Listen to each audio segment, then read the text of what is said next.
खबर UP live, आपकी खबर तेज असर। जहां सरकारें ग्राम पंचायतों के विकास के लिए अग्रसर हैं, वहीं बस्ती में विभागीय लापरवाही से योजनाएं धरातल पर आने से पहले ही दम तोड़ती नजर आ रही हैं। सरकार ने ग्राम पंचायतों में विकास के लिए पंचायत भवन बनाकर पंचायतों को मजबूत करने का प्रयास कर रही है, तो वहीं जिले के पंचायती राज का पूरा महकमा सरकार के इस बजट को लूटने में लग गया है। सरकार द्वारा पंचायत भवन निर्माण के लिए जारी किए गए नक्शे और एस्टीमेट को दरकिनार कर कई गाँव में मानकों की अनदेखी कर धड़ल्ले से कराया जा रहा गुणवत्ता विहीन पंचायत भवन का निर्माण। अधिकतर तकनीकी सहायक व अवर अभियंता को खुद ही नहीं है शासन द्वारा जारी नक्शे व एस्टीमेट की जानकारी। यदि इनको नहीं है तो ऐसे में कैसे होगा मुख्यमंत्री के जीरो टॉलरेंस का सपना साकार। मामला बस्ती जिले के हरैया ब्लॉक का है, जहां 53 ग्राम पंचायतों में पंचायत भवन व सामुदायिक शौचालय राजवित्त व मनरेगा के संयुक्त बजट से निर्माण कराया जा रहा है, जिसमें सरकार द्वारा जारी मानकों की अनदेखी कर निर्माण कराया जा रहा है। निर्माण स्थल पर न तो तकनीकी सहायक है, न ही अवर अभियंता, कार्यदायी संस्था और ग्राम पंचायत मनमाने ढंग से निर्माण कार्य करा रहे हैं। ग्रामीणों की शिकायत के बाद भी निर्माण की गुणवत्ता नहीं सुधर रही है। जब मीडिया की टीम ने हरैया ब्लॉक के हरिवंशपुर ग्राम पंचायत और सरैया तिवारी ग्राम पंचायत में बन रहे पंचायत भवन निर्माण का जायजा लिया, तो सभी सामग्रियों में कमियां मिली और भवन के पिलर में 6 सरिया की जगह 4 सरिया लगाकर निर्माण कार्य चालू है। ईंट दोयम दर्जे के मिली, लोकल बालू व सीमेंट का प्रयोग भी मानक के अनुरूप नहीं मिला और कोई तकनीकी सहायक व अवर अभियंता भी कार्यस्थल पर मौजूद नहीं था। यहाँ तक कि ग्राम प्रधान खुद पंचायत भवन के निर्माण स्थल पर नहीं दिखे। ऐसे में गुणवत्ता पर सवाल उठना लाजमी है। क्या मसाला बना रहे हैं? 6 का। क्या नाम है आपका? मुकेश कुमार। कितने दिन से काम कर रहे हैं? हो गया 10 दिन से ऊपर। कौन सा ईटा प्रयोग हो रहा है? अब ये ईटा के बारे में हम नहीं जानते। मसाला प्रतिदिन कितने मिलाते हो? क्या एवरेज में?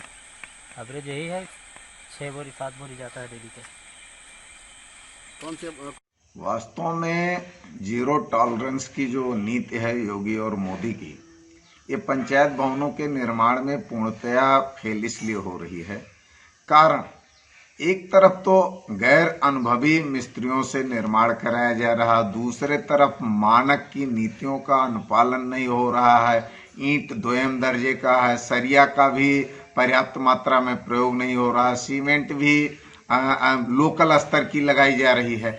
और इन सबके पीछे जो मूल कारण है, जो जांच इकाई गठित की गई है, चाहे वो और अभियंता हो, सेक्टर प्रभारी हो या ग्राम पंचायत स्तर की इकाई हो, वो स्थलीय निरीक्षण पर देखिए तो मौजूद ही नहीं है। तो जब जांच अभिकर्ता ही नहीं होगा तो निश्चित तौर पर जो हमारे भ्रष्टाचारी हैं, जो मौके के पे कार्य करने वाले लोग हैं, वो मनमाने ढंग से काम करेंगे और मनमाने ढंग से लूट कार्य जारी रहेगा।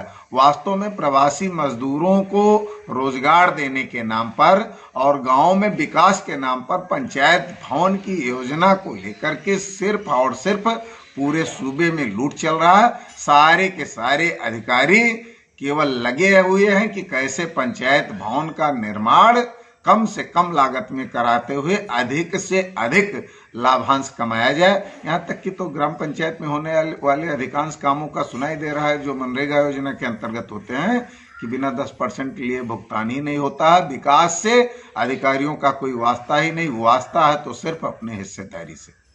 अब सबसे बड़ा सवाल है कि इसका जिम्मेदार कौन है। जब इस संबंध में खंड विकास अधिकारी से बात की गई तो उन्होंने कहा कि गुणवत्ता को सुनिश्चित करने के लिए हर ग्राम पंचायतों में अवर अभियंता, सेक्टर प्रभारी और सचिवों को तैनात किया गया है कि निरंतर उसकी निगरानी रखेंगे। अगर कोई कमी पाई जाती है तो सख्त से सख्त कार्रवाई की जाएगी। यहाँ कमियां आई हैं, उनकी दोबारा जांच कराई जा रही है। इसके लिए जो भी जिम्मेदार लोग हैं उनसे धन की वसूली की जाएगी और उनके खिलाफ FIR दर्ज होगी। गुणवत्ता से कोई समझौता नहीं होगा। पंचायत भवन निर्माण में गुणवत्ता खराब की शिकायत आ रही है, इसके लिए आपकी तरफ से क्या कार्रवाई की जा रही है? गुणवत्ता को हर हालत में सुनिश्चित करने के लिए ग्राम पंचायतों में अवर अभियंता, सेक्टर प्रभारी और सचिवों को तैनात किया गया है कि वो निरंतर उसकी निगरानी रखेंगे और कोई भी यदि इसमें कमी पाई जाती है तो उसके लिए उनके विरुद्ध सख्त से सख्त कार्रवाई की जाएगी। ये व्यवस्था सुनिश्चित की गई है। जहाँ पे कमियां आई हैं उनकी पुनः जांच कराई जा रही है और इसके लिए जो भी जिम्मेदार लोग हैं उनसे धन की वसूली होगी, उनके विरुद्ध FIR होगी और जो भी विधि सम्मत कार्रवाई होगी वो सब अमल में लाई जाएगी, क्योंकि गुणवत्ता एक ऐसा इशू है कि उससे किसी भी दशा में कंप्रोमाइज़ करने के लिए कोई स्थान नहीं है। अब सबसे बड़ा सवाल यह है कि जब हर ग्राम पंचायतों में गुणवत्ता जांच के लिए अवर अभियंता, सेक्टर प्रभारी और सचिव तैनात किए गए हैं तो निर्माण स्थल पर आखिर क्यों नहीं मौजूद हैं? इसका मतलब साफ है कि ब्लॉक के जिम्मेदार भी इस कार्य में अपनी हिस्सेदारी तय कर लिए हैं। ब्यूरो रिपोर्ट, खबर यूपी।